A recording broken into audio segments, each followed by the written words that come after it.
Hi friends, welcome to Srini Sara YouTube channel. இன்றைக்கி இந்த வீடியோவில் நம்ம எதை பற்றி பார்க்க போகிறோன்னா, சூப்பராக கமகமன்னு அருமையான சிக்கன் பிரியாணி தாங்க எப்படி செய்கிறதுன்னு பார்க்க போகிறோம்.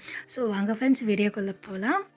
முதல்ல நம்ம ஒரு டபரா போட்டுட்டு ஒரு 100 கிராமுக்கு கொஞ்சம் அதிகமான எண்ணெயை சேர்த்துக்கலாம். நான் இன்றைக்கி 1 கிலோ சிக்கன் எடுத்திருக்கேன். அண்ட் ரைஸும் ஒரு 1 கேஜி தான் போடுறேன். அதுக்கேற்ற மாதிரி எண்ணெய் ஊற்றிக்கோங்க. எண்ணெய் காஞ்சதுக்கப்புறம் பட்டை, லவங்கம், ஏலக்காய், பிரியாணி இலை, ஸ்டார் போட்டுட்டு அது நல்லா பொரிஞ்சதுக்கப்புறமா வெங்காயம் சேர்த்துக்கோங்க. ஸோ வெங்காயத்து கூடவே நம்ம ஒரு 4-5 பச்சை மிளகாய் சேர்த்துக்கலாம். இப்போ இதை நல்லா வதங்கணுங்க. பிரியாணி பொறுத்த வரைக்கும் வெங்காயம் நல்லா பொன்னிறமாக வதக்கணுங்க. அதுதாங்க செம்ம டேஸ்ட்டு கொடுக்கும். ஸோ நான் கடலை எண்ணெய் தான் சேர்த்துருக்கேன்.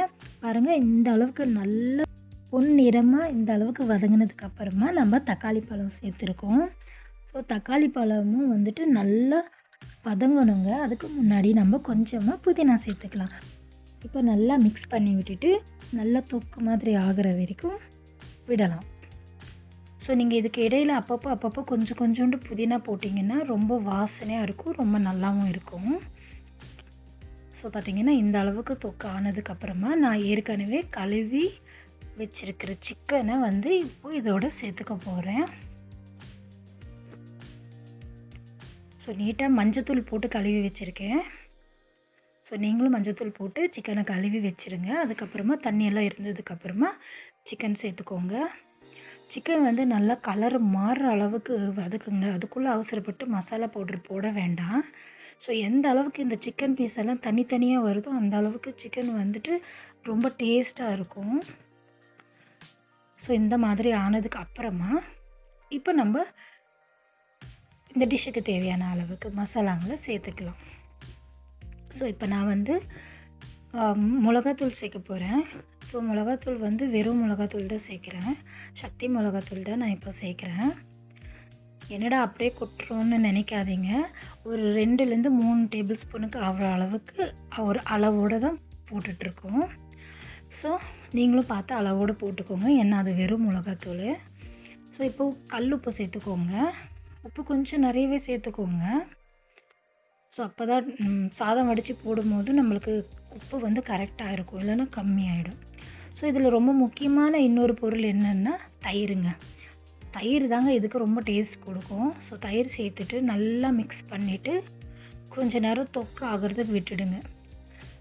இப்போ பார்த்திங்களா, இந்த மாதிரிங்க இந்த எண்ணெய்லாம் ரொம்ப க்ளீனாக பிரிஞ்சு தனியாக தெரியும் பாருங்கள். ஸோ இந்த மாதிரி தனியாக எண்ணெய்லாம் பிரிஞ்சு வந்ததுக்கு அப்புறமா நம்ம இஞ்சி பூண்டு சேர்த்துக்கலாம்.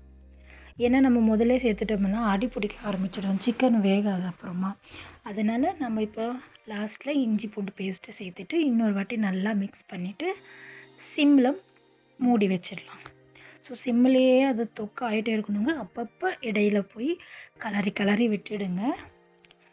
ஸோ அது தொக்கு ஆகிற அந்த நேரத்தில் நம்ம சாதம் வடிச்சிடலாம். ஸோ இப்போ இதை மூடி வச்சுட்டு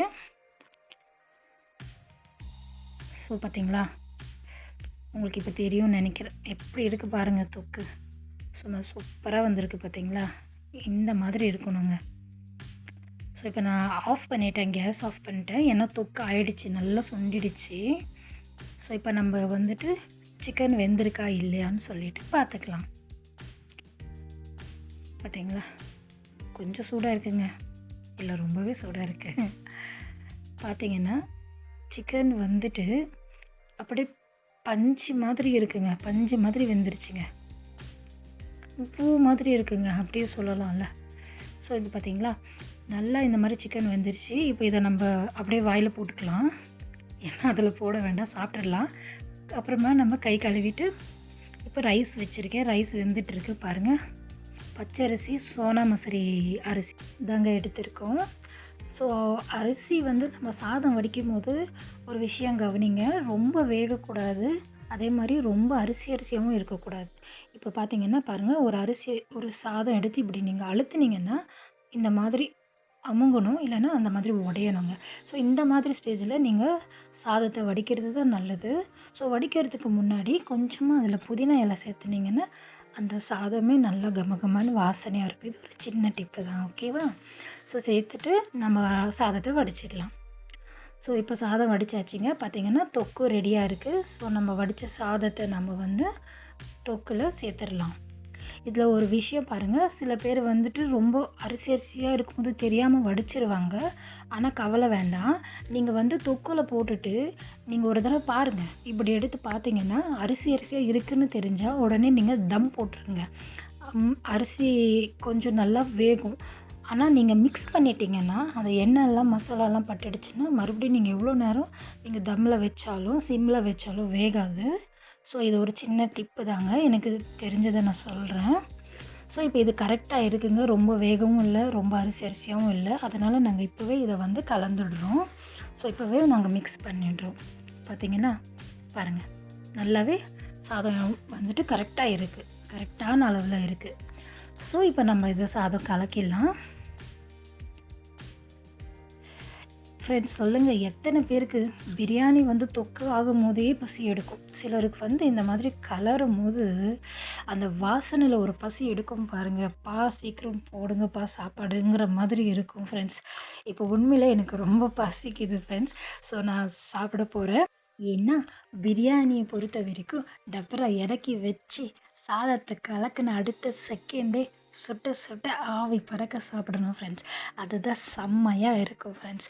ஓகே ஃப்ரெண்ட்ஸ், இந்த வீடியோ உங்களுக்கு பிடிச்சிருக்குன்னு நம்புகிறேன். வேறு ஒரு வீடியோவில் உங்களை மீட் பண்ணுறேன். Thank you and bye bye. மறக்காமல் சேனலை சப்ஸ்கிரைப் பண்ணிடுங்க.